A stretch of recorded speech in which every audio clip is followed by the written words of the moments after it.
What's up, everyone? Welcome to Jay Knows Nothing, and I am here on my very first vlog on this channel, and I'm going to talk about the Bengals side of things on what happened on Sunday when they faced the Steelers in Week 1 to kick off this NFL season. And I tell you what, that was one crazy game. That game was absolutely nuts. It had all types of drama. I mean, missed field goals. Who knew that a long snapper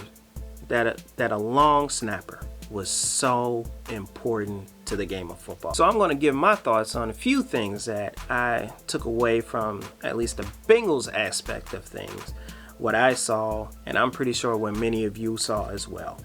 So the first point, coaching decisions. Coach Taylor had some questionable decisions. You know, the first one was the fact that he didn't challenge Jamar Chase's what looked like to be an initial touchdown when he caught the ball on the goal line. His right foot was on the goal line, and the way he gathered the ball in, it's possible that the whole right side of his body and the ball crossed, or at least was on the goal line. When the ball is on the goal line or crosses the goal line, it signifies a touchdown. But unfortunately, Taylor, instead of challenging the play, they try to hurry up to the goal line and get a run play in, but then end up being stuffed and, matter of fact, lost yards on the play. So instead of challenging it and possibly already tying the game at that point at 20-20 with a few minutes left to go in the fourth quarter, and then the way the Bengals defense was playing, I mean, there's no guarantee that the Bengals would have made a stop, but at least you would have potentially had the lead at that point. So the other questionable decision was to punt the ball earlier than needed in overtime. So it was the Bengals' last possession. They punted the ball with 15 seconds still left on the play clock instead of winding it down because the regulation clock was still going. It had about just a little bit over a minute left. I couldn't remember if they had timeouts or not, but even if they didn't have a timeout, you could still back up 5 yards, take the 5-yard delay of game.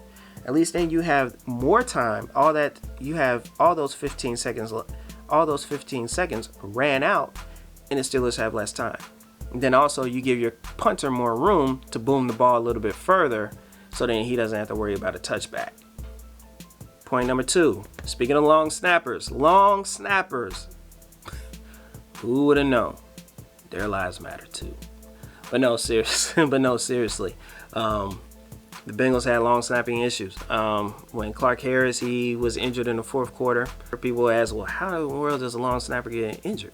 Well, they have to initially snap the ball, block, and then race downfield to make sure that a big return doesn't happen. Apparently he got injured on a punt return. So the Bengals had to go to a backup long snapper. Now when he came in initially when Evan McPherson had a chance to basically give the Bengals the W, Wilcox, that was pretty much a slow delivery to the placeholder, Kevin Huber, and it gave time for Micah Fitzpatrick to come in and block the field goal. If that snap was a little bit faster, we would have been talking about a different story here. We would have been talking about a Bengals win instead of a Bengals loss. So Wilcox, at first, he was practicing his snaps, but then all of a sudden he stopped practicing. I'm like, wait a minute, why are you stopping? You need to continue. Didn't you see what just happened? Like, man, come on, you gotta continue to practice those. But he felt like he had it.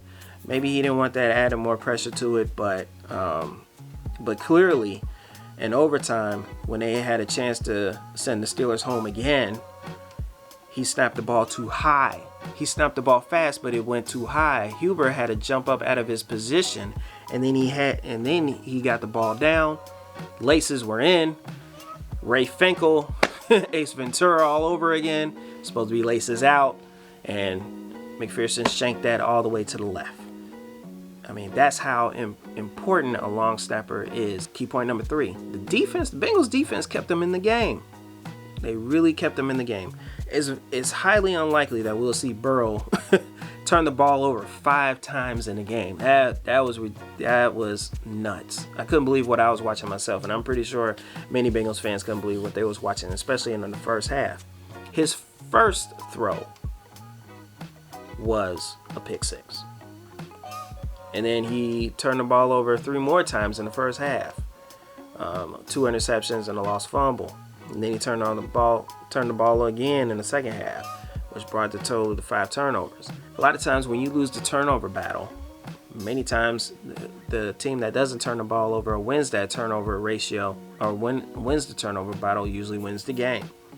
And 5 turnovers, I mean, thankfully the defense was able to hold them, defend the field well. They played, I mean, the secondary, hats off to the secondary, they defended well.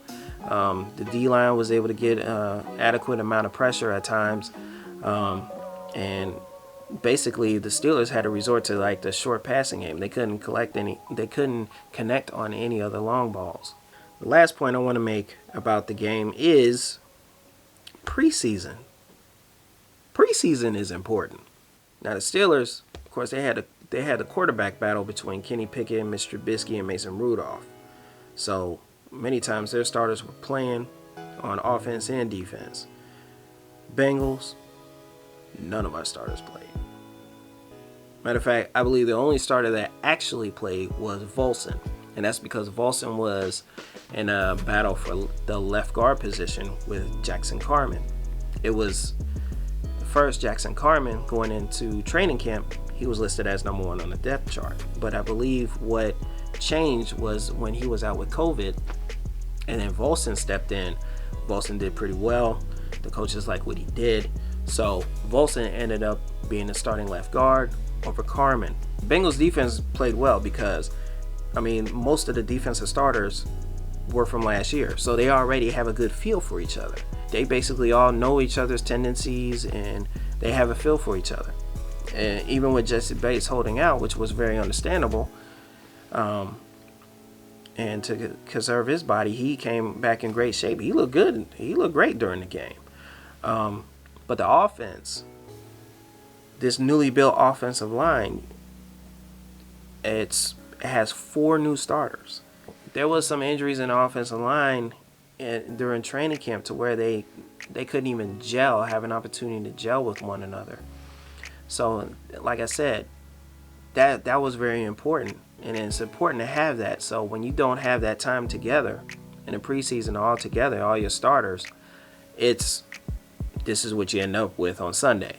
Bengals gave up like 6 sacks. Bengals gave up multiple sacks, like over 5 sacks, 6 sacks.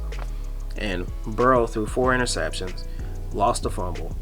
Pittsburgh was very smart in their preparation because a lot of their blitzes was coming from the left side.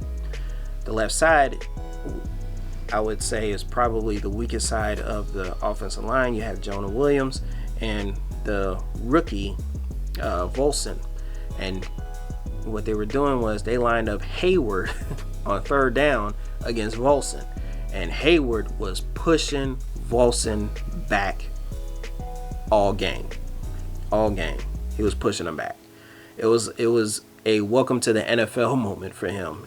Pittsburgh was very effective also on their blitzes over there as well.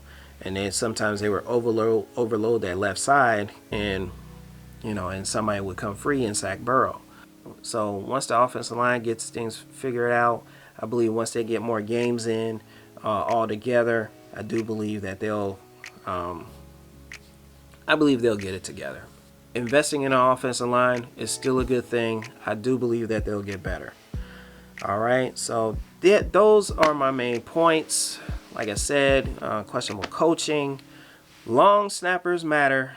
The Bengals D, they played pretty well, and also preseason is important. So those are my points.